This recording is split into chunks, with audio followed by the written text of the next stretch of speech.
Amém. Graças a Deus. Que alegria estarmos juntos, irmãos, nessa noite especial. Ontem foi um dia realmente impactante, os 90 anos da igreja, também a jubilação do pastor Gastão, foi muito bonito, nós estamos muito felizes. Agora eu tenho certeza que você cometeu um pecado nesse final de semana, eu quero que você descubra qual foi. Da gula, acertaram de cheio. Então você pode pedir perdão agora, nós continuamos a mensagem daqui a pouco, tá bom? Porque realmente o bolo, né, e as coisas lá atrás estavam muito gostoso. E hoje, né, o meio-dia, um churrasco, um galeto maravilhoso. Alguém ungiu aquela churrasqueira.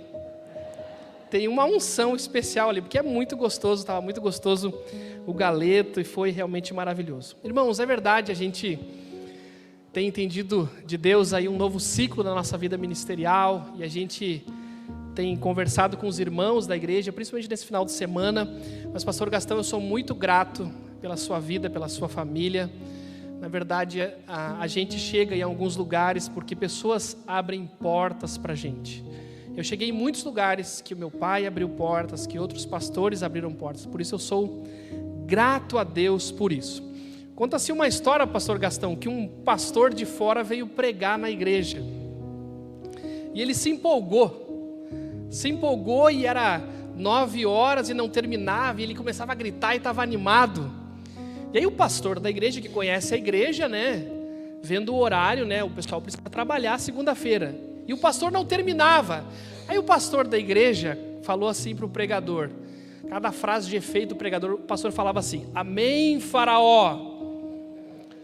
E o pastor pregando, continuava e tal, só que ele se empolgou e não parava. Deu 9h30 o pastor de novo. Não, 9h15 o pastor. Amém, Faraó. Ele olhou para o pastor e nada. 9h30 o pregador gritando, e o pastor da igreja falou assim: Amém, Faraó. 9:15, ele empolgado e o pastor: Amém, Faraó. E não entendi aquilo. Quando deu 10 horas, ele empolgado e o pastor da igreja disse: Amém, Faraó. Aí o pregador olhou para o pastor e falou o seguinte: Por que amém, Faraó? E o pastor falou assim: Deixa meu povo ir. Ele demorava muito na pregação, tá bom? Se eu demorar, vocês falem todos, tá bom? Amém, Faraó. Vamos lá. Apocalipse capítulo 2, de 1 a 7. Apocalipse capítulo 2, de 1 a 7. Vamos lá. Apocalipse 2, de 1 a 7, diz assim, é um texto muito conhecido da palavra de Deus. Ao anjo da igreja em Éfeso escreva: Estas coisas diz aquele que conserva na mão direita 7 estrelas, e que anda no meio dos 7 candelabros de ouro. Conheço as suas obras que você realiza, tanto o seu esforço como a sua perseverança. Sei que você não pode suportar os maus e que pôs à prova os que se declaram apóstolos e não são, e descobriu que são mentirosos. Você tem perseverança e suportou provas por causa do meu nome, sem esmorecer. Tenho, porém, contra você o seguinte: você abandonou o seu primeiro amor. Lembre-se, pois, de onde você caiu. Arrependa-se e volte à prática das primeiras obras. Se você não se arrepender, virei até você e tirarei o seu candelabro do lugar dele. Mas você tem a seu favor o fato de que odeia as obras dos nicolaítas, as quais eu também odeio. Quem tem ouvidos, ouça o que o Espírito diz às igrejas. Ao vencedor, darei o direito de se alimentar da árvore da vida que se encontra no paraíso de Deus. Amém? Vamos orar? Senhor, pedimos que a Tua palavra fale a nossos corações nessa noite. Nós queremos sair daqui abençoados e fortalecidos pela mensagem do Evangelho de Jesus Cristo.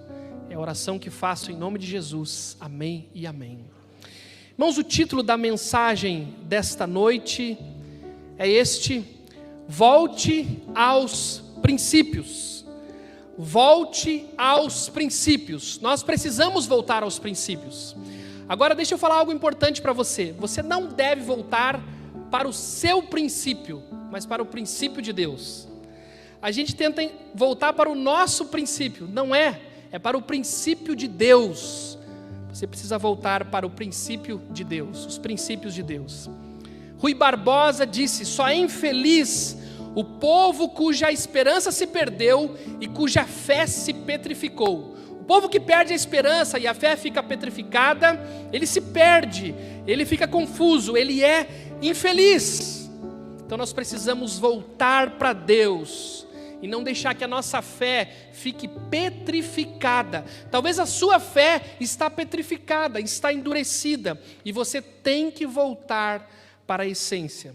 Joia Júnior disse que ele tem um poema que diz que o nosso coração tem um trono e uma cruz. Quando estamos na cruz, o Senhor Jesus está no trono, mas se quisermos sentar no trono, o Senhor é quem irá para a cruz. Nós precisamos voltar para o princípio. O nosso coração precisa se voltar para Deus. Você sabia? Quem é que te falou que o seu coração é bom? Quem falou isso para você? O nosso coração é mau. A Bíblia fala que o nosso coração é enganoso e nós precisamos nos voltar para Deus. O Albert Einstein escreveu o seguinte: o único verdadeiro problema de todos os tempos se encontra no coração do ser humano e nos seus pensamentos. E ele diz: é mais fácil modificar a composição do plutônio que o espírito mau de uma pessoa. Não é o poder explosivo de uma bomba que nos assusta, mas o poder malévolo do coração humano, sua força explosiva para o que é mal. O que tem acontecido no mundo não é problema de armas, sabia? De tanques de guerra. É o coração humano. Quando nós nos voltamos para Deus, nós somos transformados. E eu e você precisamos ser transformados. Eu sou um pastor. Eu preciso ser transformado diariamente. Conta-se uma história que aquele pregador Moody estava em Londres numa grande cruzada. Ele ia pregar numa noite, ele tinha preparado a sua mensagem. Quando ele estava entrando no templo, uma pessoa chamou ele e falou assim: vem cá rapidinho. Ele foi ali. É o seguinte, sabe quem é que está aqui no culto desta noite? Dom Pedro, o imperador do Brasil, Dom Pedro II, estava no culto. E aquele homem falou para Moody: o que você vai pregar? E ele falou: eu vou pregar sobre arrependimento. Ele disse: não pregue, troque a mensagem, porque o imperador veio no culto hoje.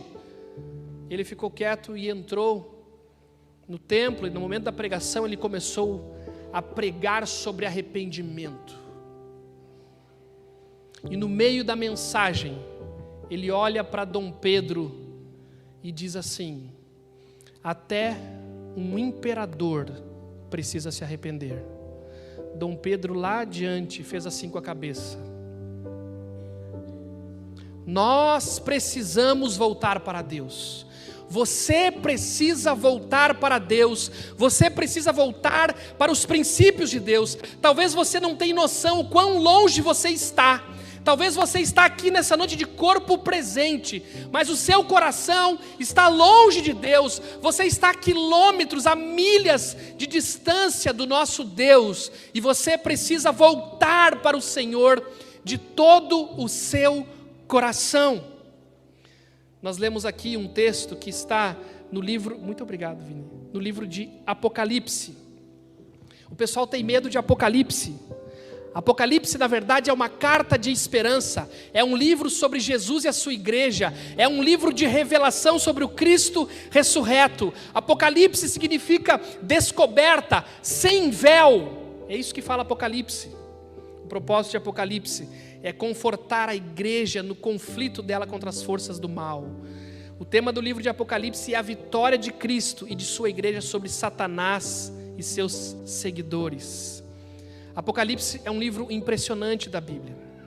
No ano passado eu estive aqui, eu não sei se você se lembra, eu preguei nesse mesmo capítulo, mas na igreja de Esmirna. E hoje nós estamos pregando na igreja de Éfeso.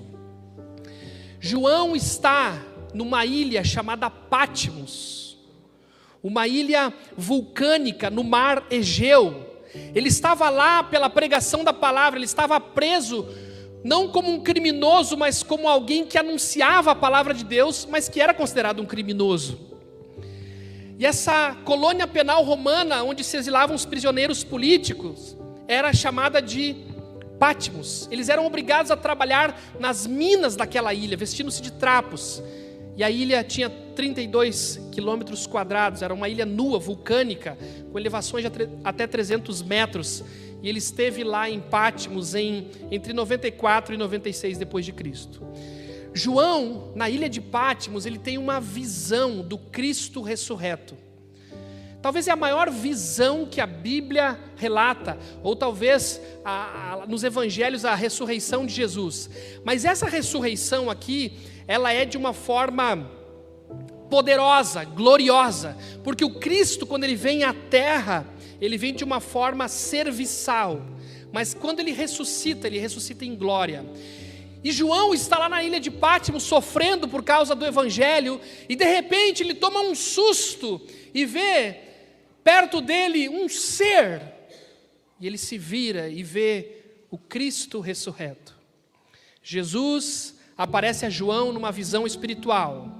As suas vestes, ela era uma túnica longa e uma faixa de ouro na altura do peito. O que isso significa? Que Cristo é sacerdote e rei. A sua cabeça e os seus cabelos eram brancos como a lã, tão brancos como a neve. Significa a sua divindade, a sua santidade e a sua eternidade. Os seus olhos é como uma chama de fogo, significa a sua onisciência, porque ele tudo vê e desnuda. Seus pés são parecidos com metal brilhante, significa a sua onipotência, ou seja, a sua força e estabilidade. A sua voz é como a voz de muitas águas. Você já foi na praia? Já viu o barulho das ondas, aquelas ondas violentas? A sua voz é como a voz de muitas águas, sabe o que significa? É o poder da sua palavra. O oceano não é poderoso, a voz de Jesus também é poderosa.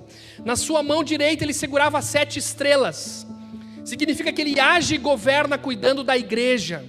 Da sua boca saiu uma espada afiada de 2 gumes, significa a palavra do juízo. O seu rosto brilhava como o sol no seu fulgor. Significa, como eu falei agora há pouco, o Cristo cheio de glória. Então o que João assiste aqui, talvez é a cena mais apoteótica da história. O Cristo ressurreto sobre a morte. O Cristo que chega para a igreja e diz assim: eu estive morto, mas agora eu vivo pelos séculos dos séculos e tenho as chaves da morte e do mundo dos mortos. Os versos 17 e 18 do capítulo 1 dizem que, ao vê-lo, João falando, caí aos seus pés como morto, porém ele pôs sobre mim a mão direita, dizendo: não tenha medo, eu sou o primeiro e o último. Sabe o que isso significa? Que ele é criador, sustentador, consumador e vitorioso sobre a morte. Você está passando por momentos difíceis? Jesus pega na sua mão e diz assim: eu sou o criador do universo, a sua vida e a sua igreja estão em minhas mãos. Eu sou o Deus Todo-Poderoso, eu sou o Deus que vive para sempre. E ele fala sobre a sua vitória triunfal. Ele diz: e aquele que vive, estive morto, mas eis que estou vivo para todo sempre, e tenho as chaves da morte e do inferno. Significa que ele está vivo para sempre, ele venceu a morte. Seria como se, vamos fazer uma ilustração aqui, seria como se Jesus fosse o zelador da vida e da morte. O que o zelador tem na mão? Chave. E você chegasse assim para Jesus: Jesus, como é que eu lido com a morte? E Jesus falasse para você: eu tenho a chave dela. Você chegasse para ele e dissesse assim: como é que eu lido com o céu, com a eternidade? E ele dissesse para você: eu tenho a chave para você. Isso aqui é absurdo. Isso aqui é absurdo. É o nosso Deus Todo-Poderoso. Mas aí nós fomos para um texto que fala sobre qual cidade e qual igreja. Qual é a cidade? Éfeso. A igreja era chamada pela cidade. É como se fosse assim: a igreja em Guaíba, a igreja em Porto Alegre, a igreja em São Paulo. Então é a igreja em Éfeso. Mas qual era o contexto da cidade de Éfeso?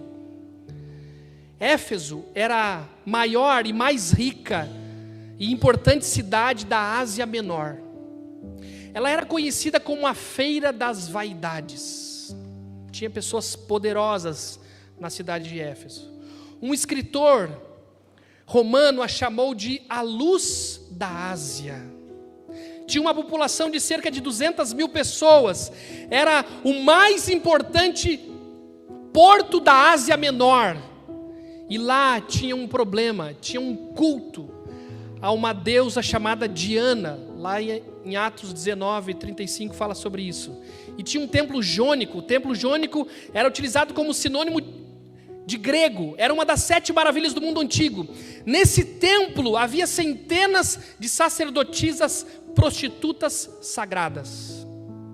Então o culto em Éfeso era uma bagunça.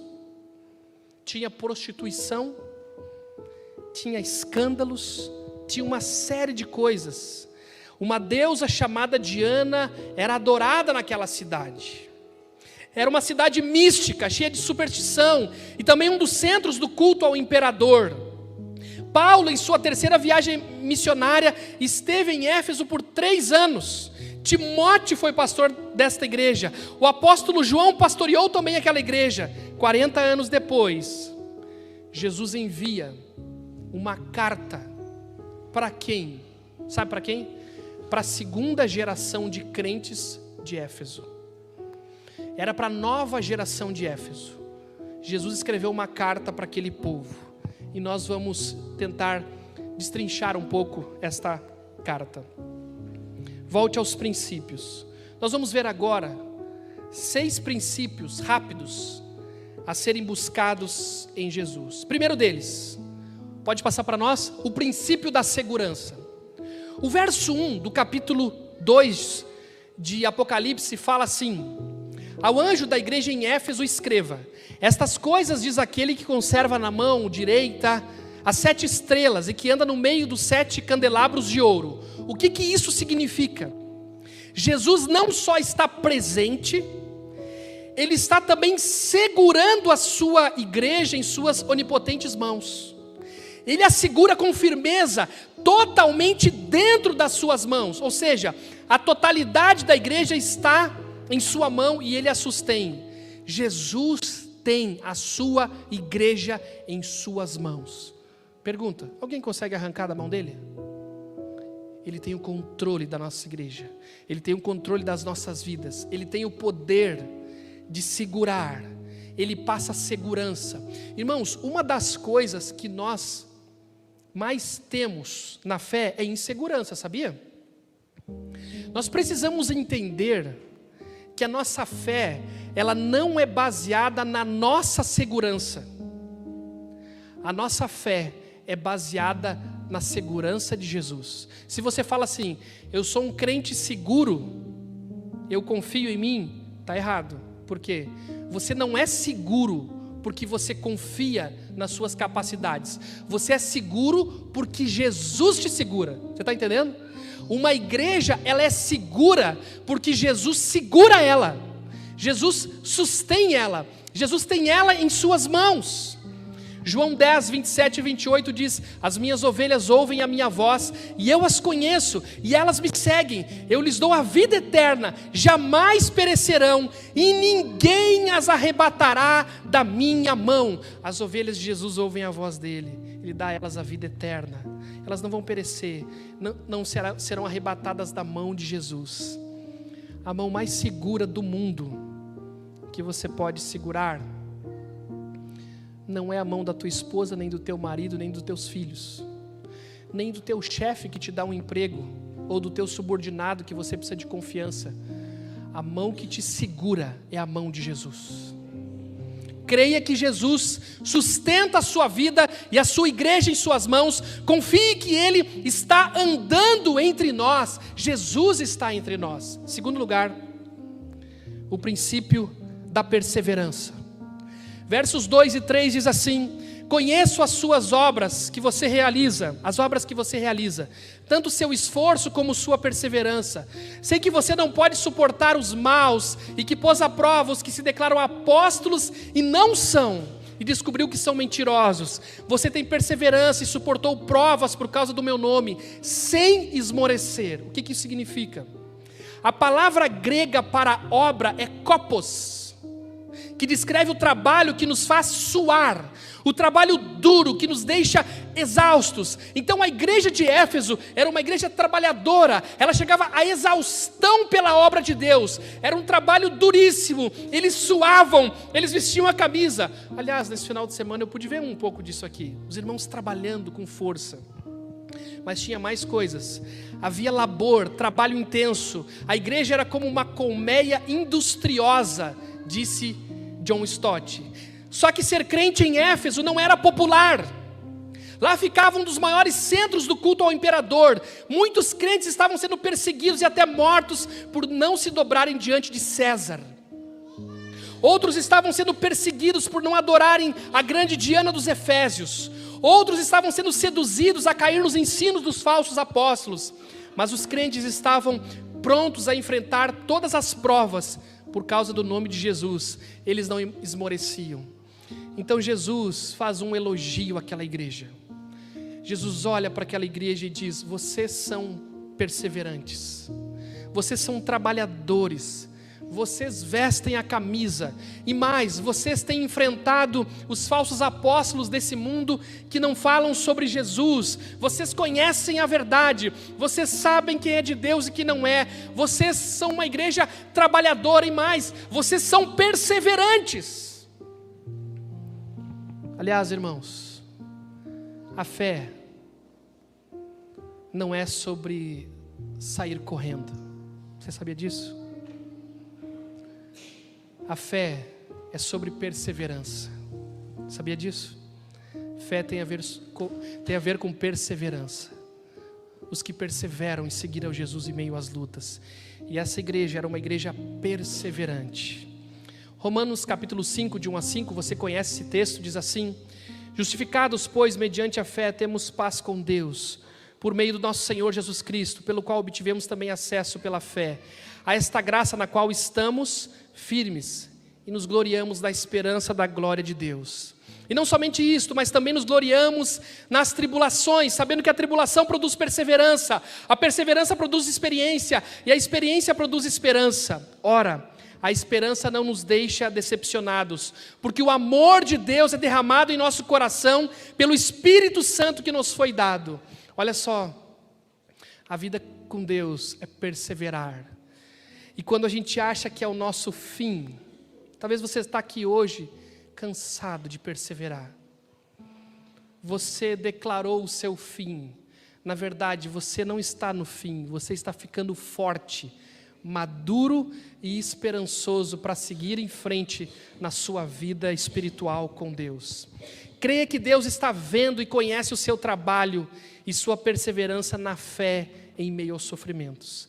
Deus está vendo você. Deus está vendo a tua perseverança quando ninguém vê. Deus está vendo as lutas que você tem passado, e você já teve muitos motivos para chutar o balde da fé, da família, de tudo, da igreja, mas você permaneceu aqui. Aliás, irmãos, nós gostamos muito daqueles testemunhos. Tu já viu aqueles testemunhos? O cara matou 20 pessoas, roubou 3 bancos, aí todo mundo chama o cara aqui, domingo à noite, dá um testemunho ali. Pois é, irmãos, eu era ladrão, né? Eu matei, né? E aí eu roubei uns bancos também, todo mundo, aleluia, e me converti. Aí todo mundo, uau, que loucura, que culto, pastor. Tá, traz aqui um irmão que nunca foi conhecido, que nunca fez grandes coisas, mas chega aqui na frente e diz assim: eu tenho 60, 70, 80 anos, mas eu nunca abandonei o meu Jesus. Na minha opinião, o aplauso tem que ser para o segundo. Sabia? Nós gostamos de espetáculo. Traz um cara aqui, faz chover aqui. Não faça mais isso. Traga pessoas que perseveram. Pessoas que chegam ao final da carreira. Eu gosto muito de uma ilustração, acho que eu já falei aqui, que nos gregos antigos, o vencedor de uma corrida não era quem chegava em primeiro, mas quem chegava em primeiro com sua tocha acesa. Se você pegar uma tocha e sair correndo, o que vai acontecer com ela? Vai apagar. Mas se você ir devagarinho e perseverante, você vai chegar lá. Você não vai chegar em primeiro, mas talvez você vai ser o primeiro a chegar com a sua tocha queimando. Terceiro lugar, o princípio do amor. Agora o negócio fica complicado, irmãos. Verso 4 diz assim: tenho, porém, contra você o seguinte: você abandonou o seu primeiro amor. Abandonamos o nosso primeiro amor quando substituímos o amor a Jesus pela ortodoxia e pelo trabalho. Abandonamos também o nosso primeiro amor quando o nosso amor por Jesus é substituído pelo nosso zelo religioso. Abandonamos ainda o nosso primeiro amor quando examinamos os outros e não examinamos a nós mesmos. O amor à estrutura é maior do que o amor a Jesus. Crentes fiéis, mas sem amor. A igreja identifica o mal doutrinário nos outros, mas não identifica a frieza do amor em si mesma. Irmãos, nós vivemos numa geração de pessoas que abandonaram o seu primeiro amor. Talvez você está aqui nessa noite. Você trabalha lá no seu trabalho secular muito. Você levanta cedo e dorme tarde. E quando chega no final de semana, você ainda ajuda na igreja. Você passa o final de semana todo na igreja. Segunda-feira, em vez de você chegar aliviado, você chega cansado no trabalho, tanto que você trabalhou na igreja. Só que tem um problema com você. Você abandonou o seu primeiro amor. Você está amargurado, chateado, decepcionado. Você faz um monte de coisas, mas você não tem mais amor. Tu já viu casal? Quem aqui é casado sabe disso. Às vezes a gente vive no automático, liga um botão automático e vai, mas não tem mais amor. Antigamente você amava falar de Jesus, você já não faz mais isso. Você tinha força, você tinha ânimo e mais do que isso, você tinha amor, mas você perdeu o amor.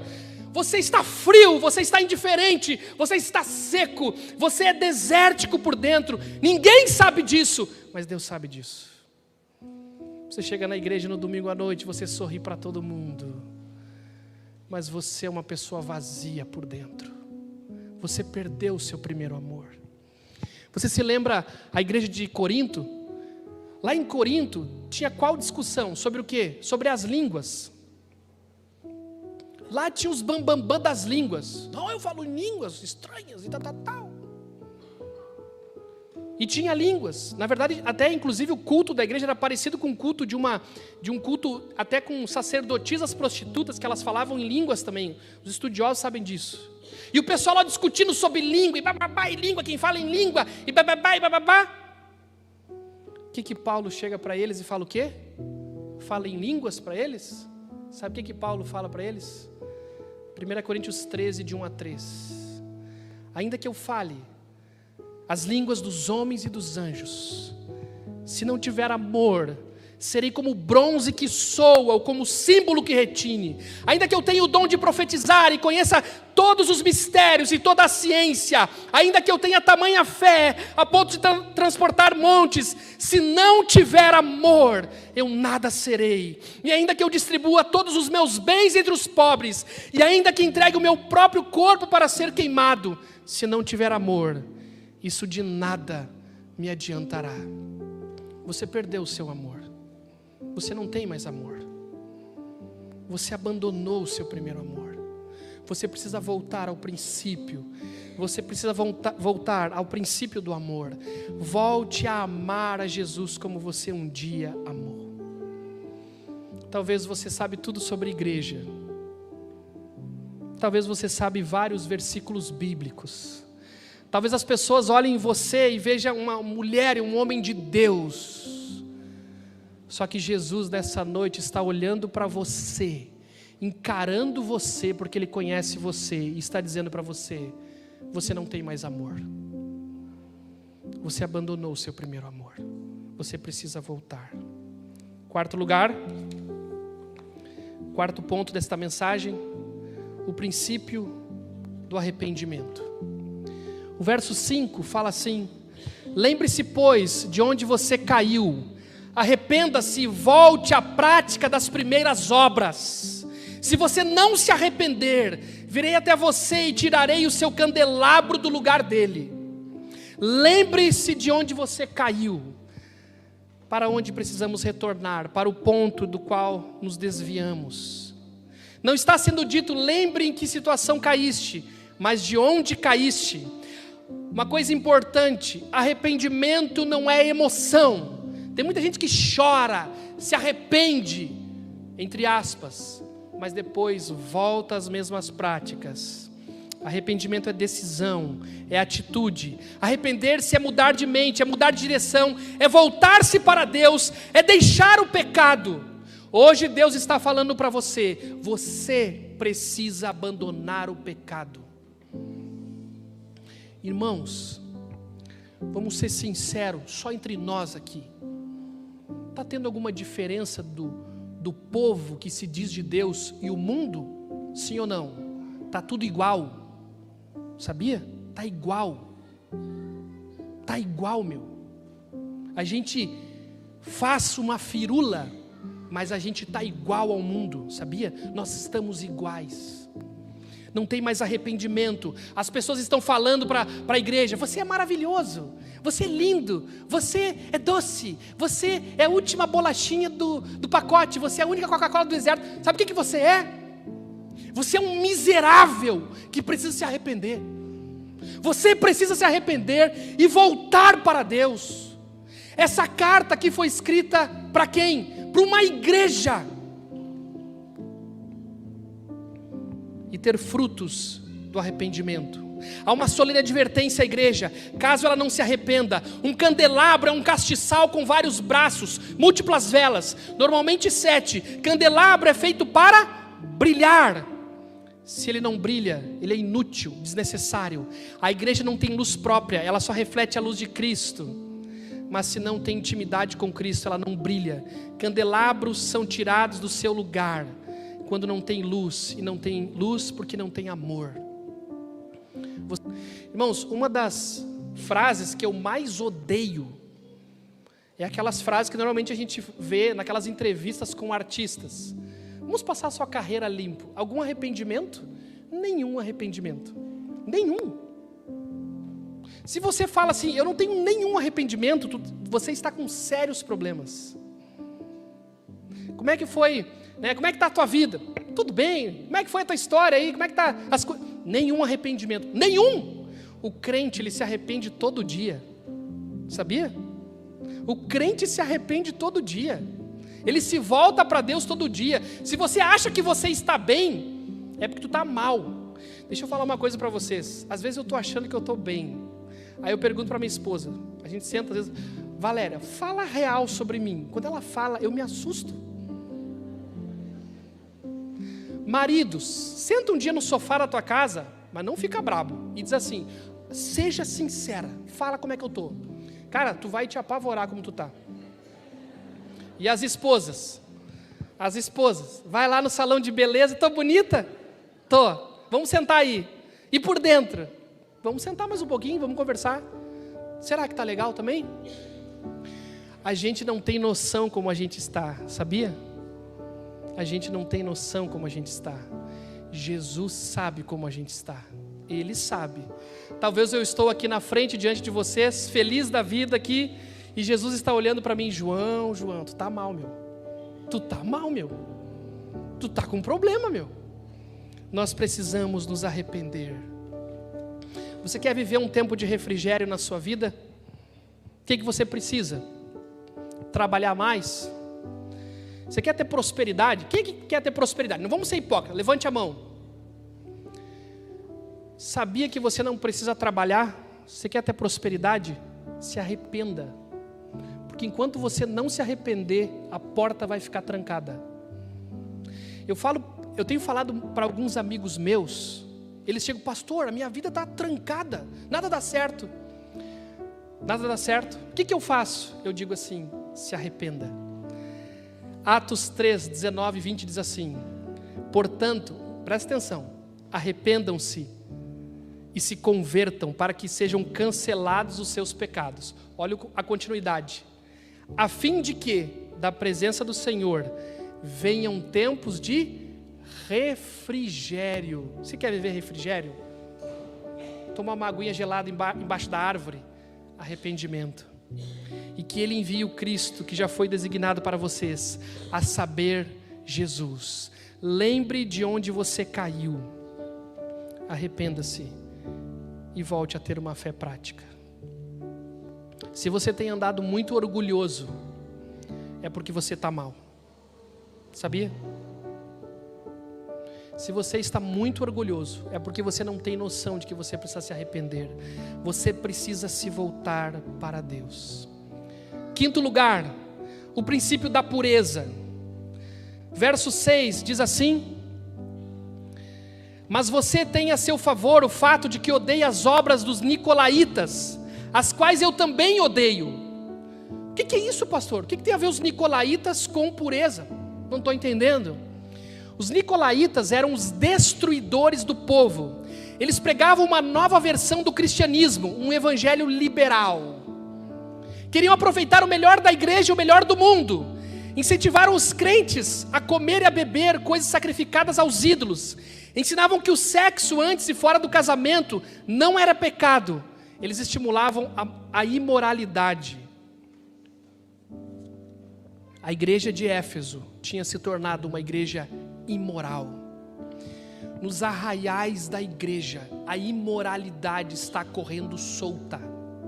Sabia? As pessoas fazem, pintam e bordam, e assim mesmo, é graça, e no final, nós vamos ser tudo salvo, não é verdade? Então, vamos lá. Deixa eu contar uma história engraçada, não sei se eu já contei essa história para vocês. Eu morei em Rio Grande, e lá em Rio Grande, há muitos anos atrás, na igreja, eles começaram a evangelizar. E os caras estavam tão empolgados, que eles resolveram evangelizar dentro das boates. Mas bota crente, hein? Não era fora da boate, era dentro das boates. Um dia, vocês se lembram daquela época? Eu não sou muito dessa época, eu era pequeno, da época da lambada. Adocica, meu amor, adocica, né? É um louvor que você já escutou várias vezes, né? Não vou mentir. Se eu só largar aqui, vocês levantam as mãos para o céu e começam a cantar. Você conhece. Irmãos, era uma boate que tinha lambada. Sabe o que aconteceu? Um irmão lá entrou para entregar folheto, todo empolgado. Para resumir, no final da noite ele ganhou o concurso de lambada da boate. Mas bota ser evangelista. Esse é galo, tá entendendo? É isso que está acontecendo no nosso meio. A gente está misturando tudo. Transa com todo mundo, ninguém sabe. Enfia o pé na pornografia e ninguém sabe. É isso que os nicolaítas faziam. Tenham uma vida dupla. Viva num submundo. Viva na impureza. Viva lá embaixo. E ninguém vai saber. E nós estamos vivendo hoje um evangelho de uma igreja suja. As pessoas estão sujas. E às vezes nós ficamos assim: Senhor, por que não vem um avivamento sobre nós? Por que a gente não vê algo extraordinário? Não é que falta trabalho, as pessoas trabalham. Não é que falta vontade, as pessoas têm vontade. Mas sabe qual é o problema? Os nicolaítas estão presentes. A sujeira está presente. Irmãos, eu sou pastor. Vocês não têm ideia do que eu escuto em gabinete de crente. Vocês não têm ideia. Vocês não têm ideia. As pessoas estão doentes espiritualmente, porque elas estão misturando a verdade do evangelho com a podridão desse mundo. A igreja, ela foi chamada para ser diferente. A igreja foi chamada para ser íntegra. A igreja foi chamada para uma transformação da sociedade. A igreja é um povo diferente, é um povo que diz assim: eu posso me sujar, mas eu não vou me sujar. Vocês se lembram de um animalzinho chamado arminho? Alguém já ouviu falar desse arminho? Ele não gosta de entrar na toca dele sujo. Então, quando ele se suja, ou alguém tenta matar ele, ele morre sujo, mas ele não entra na toca dele. Ele prefere morrer do que entrar num lugar sujo. Você sabia? É o princípio da pureza. Deus está chamando a sua igreja à pureza. Você precisa se santificar. Você precisa largar os nicolaítas, esse evangelho liberal. Irmãos, hoje nós temos um evangelho liberal. Tudo pode, você pode fazer o que você quiser, não dá nada, afinal, ninguém pode me julgar, só Deus pode me julgar. Só Deus pode te julgar? Então tenha medo, porque eu prefiro ser julgado pelos homens do que por Deus. Você sabia disso? Tem muita gente que fala assim: ninguém pode me julgar. Quem aqui é santo para me julgar? Ninguém para me julgar. Ninguém? Só Deus. Só Deus. Se Deus te julgar, sabe o que Ele vai fazer contigo? Ele vai te fulminar. O teu amigo vai só dizer assim para você: tu tá mal, hein, meu? Se Deus te julgar, Ele vai te fulminar. Tu prefere o quê? O teu amigo ou Deus? Eu prefiro um amigo. Se Deus me julgar, Ele vai me fulminar. Você está entendendo? Efésios 4, 20 a 24 diz: mas não foi assim que vocês aprenderam de Cristo, se é que de fato ouviram falar dele e nele foram instruídos, segundo é a verdade em Jesus. Quanto à maneira antiga de viver, vocês foram instruídos a deixar de lado a velha natureza que se corrompe segundo desejos enganosos, a se deixar renovar no espírito do entendimento de vocês e a se revestir da nova natureza, criada segundo Deus, em justiça e retidão precedentes da verdade. Sabe o que a Bíblia fala para nós? Troque de roupa. Não é legal? Que nem o aniversário ontem da igreja. Você estava com uma roupa de tarde, chinela havaiana, umas bermudas furadas, uma camisa furada, né? Aí falaram assim: hoje tem o aniversário da igreja. Você foi no guarda-roupa lá e você botou uma roupa bonita. Ontem estava todo mundo bonito. Falei pro Emílio ontem estava numa beca, meu. Só disse que não botou a gravata, não ia botar a gravata. O pastor tá bonito. Ontem e hoje, o pessoal bonito, as mulheres arrumadas. Só que vamos ser sinceros, e como é que tu estava de tarde? Aquela camisa rasgada, as unhas por fazer. Tu estava mal. Aí falaram: vai ter o aniversário da igreja. Aí tu foi lá e chegou: ô, irmãos, tudo bem aqui? Mas ninguém sabe como tu estava. Aliás, irmão, se o pessoal visse a gente em casa, eles iam chamar a polícia. A gente usa umas roupas em casa, né? É tudo atravessado, né? Aí depois bota a roupa para o trabalho, ninguém sabe. Sabe o que Efésios está falando? Troca as suas roupas. Aquela roupa do pecado fica para trás. Joga fora aquela blusa rasgada do pecado, joga isso fora e coloque uma roupa nova. Mas como é que eu compro essa roupa? Na Teva? Aonde? Que loja? Na Jesus Fashion Week. Jesus tem uma nova... Essa foi fraca, barbaridade. Essa foi muito ruim. Essa foi assim de sair correndo. Troque as suas roupas. Jesus quer te dar uma roupa nova. Jogue fora aquela roupa do pecado e coloque a roupa da santidade, da pureza, da presença de Deus, do crente que é salvo em Jesus. Tenha aversão ao que é impuro. Não participe daquilo que Deus reprova. Santifique a sua vida diante de Deus e dos homens. Para finalizar, 6º lugar. O cara vinha aqui e falar 6 pontos é para matar, né? Mas vamos lá. O princípio da vitória, verso 7. Quem tem ouvidos, ouça o que o Espírito diz às igrejas. Ao vencedor darei o direito de se alimentar da árvore da vida. No meio da igreja há sempre um remanescente fiel. Esses são os vencedores. Eles se alimentam da árvore da vida eterna. Vida eterna é conhecer a Deus, e Deus é amor. Viver no paraíso e comer dos seus frutos significa comunhão constante com o Senhor. Que você tenha ouvidos para ouvir a voz do Espírito. Hoje Deus está falando com você que Ele quer te dar vitória. Ele quer que você ouça essa palavra. Ele quer fazer de você um vencedor. Eu não sei se você sabe, mas todas as igrejas do Apocalipse, as 7 igrejas, tem uma expressão que se repete em todas. Qual é? Ao vencedor, ao vencedor, ao vencedor. Ao vencedor, ele terá de se alimentar, o direito de se alimentar da árvore da vida, que se encontra no paraíso de Deus. Deus quer que você seja um vitorioso, que você passe por esse mundo amando a Jesus, amando a sua igreja, amando a sua família, que você persevere, que você lute, que você não abandone o seu primeiro amor, que você siga em frente.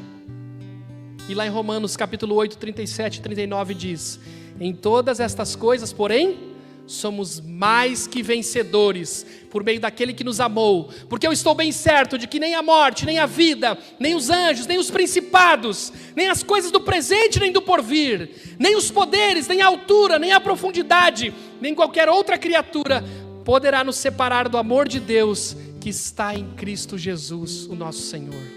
O nosso Senhor nos ama, o nosso Senhor venceu o pecado e a morte, e Ele olha para mim e para você e diz: eu sou vitorioso, e eu quero tornar você também alguém vitorioso. A igreja de Jesus Cristo, ela é vitoriosa, ela é triunfante, ela não tem medo da morte, ela segue em frente, porque nós sabemos em quem nós cremos, o nosso Deus eterno e todo-poderoso. Então pare para ouvir a voz do Espírito Santo de Deus, leia a palavra de Deus, ore, medite, coloque a sua esperança na vida eterna, que há em Cristo Jesus, o nosso Senhor. O João Calvino disse: os homens, pode passar o título para nós? Ele diz: os homens, por sua própria vontade, não se voltam para Deus, enquanto seus corações de pedra não são transformados em corações de carne. Hoje Jesus está aqui nessa noite, dizendo para você o seguinte: parabéns, você é muito trabalhador, você é um guerreiro, você é uma guerreira, vírgula, só que você me abandonou. Seu coração está longe de mim, você está endurecido, você não me ama mais. O Stanley Jones disse o seguinte: pensar em civilizar os homens sem convertê-los a Cristo é coisa tão temerária como pensar em transformar lobos em cordeiros, apenas por lavá-los e cobri-los com um manto de lã. Para vencer o pecado arraigado na vida humana, só a transformação radical que só Jesus Cristo pode realizar. Nós temos um problema, nós estamos o tempo todo tentando transformar o nosso externo. É o tempo todo, nós somos viciados em transformar o nosso externo. E Jesus chega para você nessa noite e diz: eu quero que você volte para o interno. Eu quero te dar um novo coração. Eu quero te dar uma nova mente. Eu quero transformar a sua vida. John Maxwell, já estou finalizando. Ele conta uma história que uma menininha, uma garotinha, ela pediu ao pai dela que comprasse algodão doce para ela. Só que o volume do algodão doce era muito grande e a menina era muito pequena. E o pai então pergunta para a menininha: filha, querida, você tem certeza que você vai conseguir comer todo esse algodão doce? Ele é muito grande. Ela olhou para o pai e disse o seguinte: pai, não se preocupe, eu sou bem maior por dentro do que por fora. Você é maior por fora ou por dentro? Você precisa voltar para dentro. Você precisa voltar aos princípios.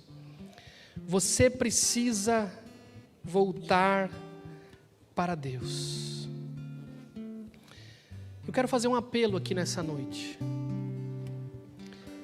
Eu quero orar com você. Eu não quero fazer sensacionalismo, não quero me aproveitar desse momento, mas eu quero orar por você que está aqui nessa noite, que está dizendo para Deus: Deus, eu quero e vou voltar para o Senhor. Mas antes de finalizar, antes de chamar você aqui na frente, eu quero contar. Na verdade não é uma história, é uma música. O André deve conhecer. Tem um cantor chamado Estênio Márcios. Quem é que conhece esse cantor? Levante a mão. Estênio Márcios, conhece, André? Não? Olha só. O pessoal agora vai para o YouTube. Calma aí. Esse cantor Estênio Márcios, ele tem uma música chamada Fim de Tarde no Portão. Conhece? Essa música, ela na verdade é uma ilustração do filho pródigo. Você lembra do filho pródigo, o filho mais novo, que ele sai e depois ele volta. E essa música do Estênio Márcios chama-se Fim de Tarde no Portão. E Deus, nesta música, é retratado como um senhor de cabeça branca no portão de uma casa, olhando o horizonte, esperando o filho voltar. E a música diz assim: fim de tarde no portão, a cabeça branca ao relento, teimosia de paixão, faz renascer das cinzas alento. O seu amor é tão forte, mais que o inferno e a morte, são correntes que arrebentam o chão. E a música continua. E lá na frente, a música diz assim: fim de tarde, está vazio o portão. Sabe por que está vazio? Porque o pai enxerga o filho voltando, e ele vai na direção do filho, e eles se abraçam, e o filho volta para casa. Hoje, Jesus está aqui no portão, querendo abraçar você, e dizendo: volta, meu filho, volta para os princípios, você precisa voltar. Essa palavra tocou o seu coração? Vem aqui na frente, eu quero orar por você. Não quero fazer sensacionalismo. Vamos deixar o portão vazio hoje aqui e vamos abraçar Jesus. Essa palavra falou o seu coração, vem aqui à frente, eu quero orar com você. Deus está no portão esperando você. Vem aqui, eu quero orar com você. Você quer voltar. Você está dizendo: Deus, eu quero voltar, eu estou longe de Deus. Volta. Deus está chamando você. Ele quer abraçar você. Se coloque aqui na presença de Deus. Como igreja, nós vamos orar uns pelos outros. Nós vamos falar com Deus. Deus está ministrando ao seu coração nessa noite.